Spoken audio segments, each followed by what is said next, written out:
नमस्कार, मैं हूं सन्नी शारद और हमारे साथ हमारे फ्रेम में दूसरी तरफ हैं जेएलकेएम पार्टी के केंद्रीय अध्यक्ष जयराम महतो। झारखंड में विधानसभा चुनाव की घोषणा अभी नहीं हुई है, लेकिन उम्मीदवारों के नाम की घोषणा हो चुकी है।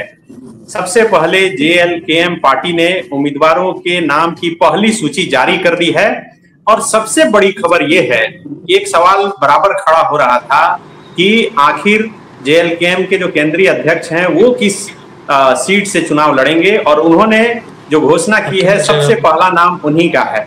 जयराम महतो डुमरी विधानसभा सीट से चुनाव लड़ेंगे, वही डुमरी विधानसभा सीट जहां से स्वर्गीय जगन्नाथ महतो चुनाव लड़ते रहे थे, जीतते रहे थे, और उस सीट को जयराम महतो ने अपने लिए चुना है। कुल 6 कैंडिडेट के नाम की घोषणा हुई है प्रथम सूची में। एक बार पहले हम नाम बता दें और उसके बाद जयराम महतो जी हमारे साथ लाइव जुड़े हैं, उनसे बातचीत करेंगे। डुमरी से जयराम महतो, जमुआ से रोहित कुमार दास, राजमहल से मोतीलाल सरकार, तमाड़ से दमयंती मुंडा, सरायकेला से प्रेम मार्डी और छतरपुर से प्रीति राज। जयराम जी, डुमरी ही सीट क्यों चुने आप अपने लिए? देखिए, हमारी पार्टी नई पार्टी है, नई नवेली पार्टी है, और विधानसभा का जो चुनाव होगा, हमने लोकसभा चुनाव से पहले लड़ा था और सबसे ज्यादा मत डुमरी में मिला था। तो हमारे संगठन का संदेश था कि सबसे पहले हम अपनी बेहतर सीट, उसमें पार्टी के केंद्र अध्यक्ष को चुनाव लड़ना है। तो डुमरी में सबसे ज्यादा वोट हम लोग का था, और हमारी पार्टी का भविष्य भी अब कहीं ना कहीं डुमरी विधानसभा एक मजबूती से तय करने जा रही है, तो इसलिए डुमरी सीट का चयन किया गया। लेकिन जगन्नाथ महतो जी जब तक रहे, आप उन्हें अपने एक तरह से राजनीतिक गुरु भी मानते रहे, उनकी तस्वीर भी आप लगाते रहे सोशल मीडिया में। अब वहां से फिलहाल तो उनकी धर्मपत्नी बेबी देवी जी चुनाव लड़ रही हैं, जो फिलहाल कैबिनेट में मंत्री भी हैं, और ऐसा नहीं लग रहा कि मैसेज जो है अभी फिर आगे जो उनके बेटे भी हो सकता था कि राजू महतो वहां से चुनाव लड़े, और जब उनसे सामना होगा चुनावी मैदान में तो मामला थोड़ा दिलचस्प हो सकता है। बिल्कुल, मुकाबला दिलचस्प होगा, और कोई भी मुकाबला मतलब आसानी से नहीं पार होगा। तो नो डाउट हम लोग हर तरह के मुकाबले के लिए तैयार हैं और उम्मीद करते हैं कि बेहतर बैटल चुनाव का देखने को मिले। आप एक ही सीट से लड़ेंगे या और कुछ सीट आप अपने लिए सोच कर रखे हैं? नहीं, दो सीट लड़ेंगे, और एक सीट का चयन उस पर राजकुमारी चल रही है। 2 सीट पे ही चुनाव लड़ेंगे।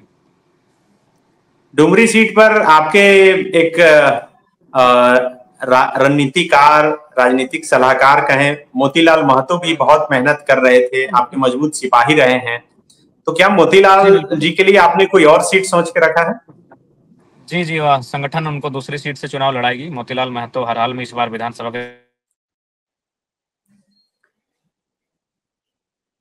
तो जयराम महतो जी हमारे साथ लाइव जुड़े हुए हैं और लगातार जयराम जी, ये डुमरी सीट से जो आपने चुनाव लड़ने की घोषणा की है, उसके साथ ये सवाल खड़ा होने लगेगा कि पहले तो बोला जा रहा था कि आप जेएमएम के बी टीम है, कभी आजसू के बी टीम है, कभी बीजेपी के बी टीम है, तो अब ऐसा नहीं लगेगा कि बीजेपी के तरफ से जयराम महतो खेल रहे हैं, क्योंकि वहां से झारखंड मुक्ति मोर्चा के जो एक उम्मीदवार हमेशा जीतते रहे, उनके खिलाफ आप मजबूती से खड़ा होंगे वहां?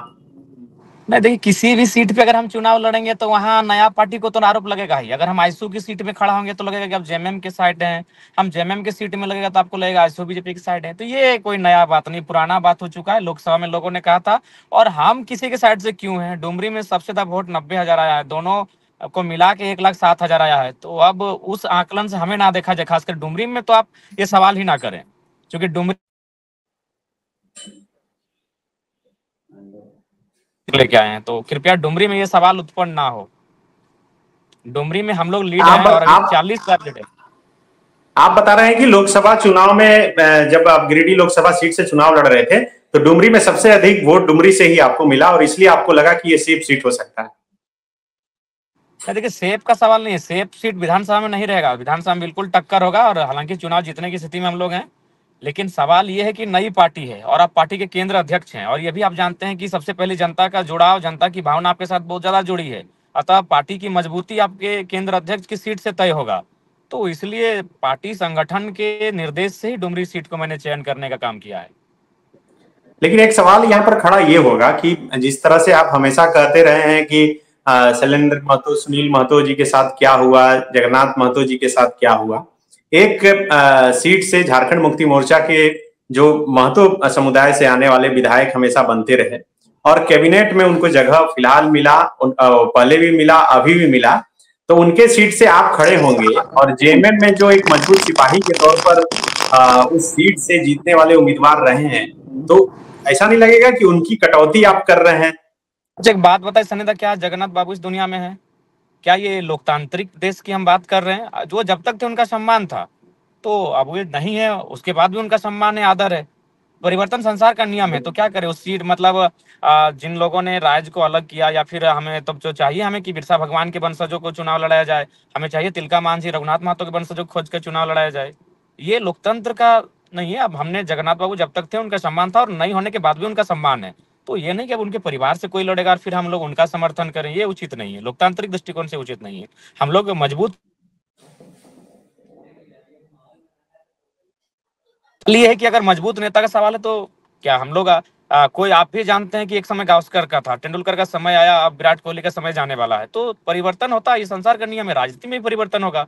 और जगन्नाथ बाबू आज चले गए, उनको प्रार्थना है, जहां भी रहे श्रद्धांजलि है उनको।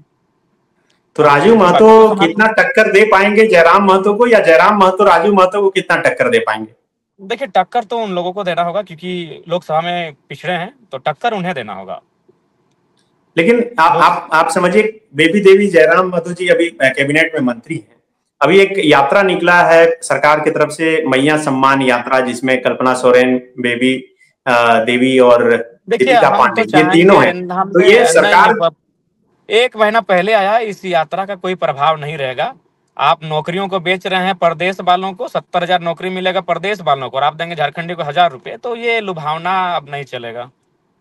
थोड़ा समय का अभाव है, देखिए बाहर में लोग वेट कर रहे हैं हमारी, थोड़ा सा सवाल को, थोड़ा गाड़ी में हम बैठे हैं, बाहर लोग हमारे साथी खड़े हैं, कार्यक्रम में उतरना है हमें।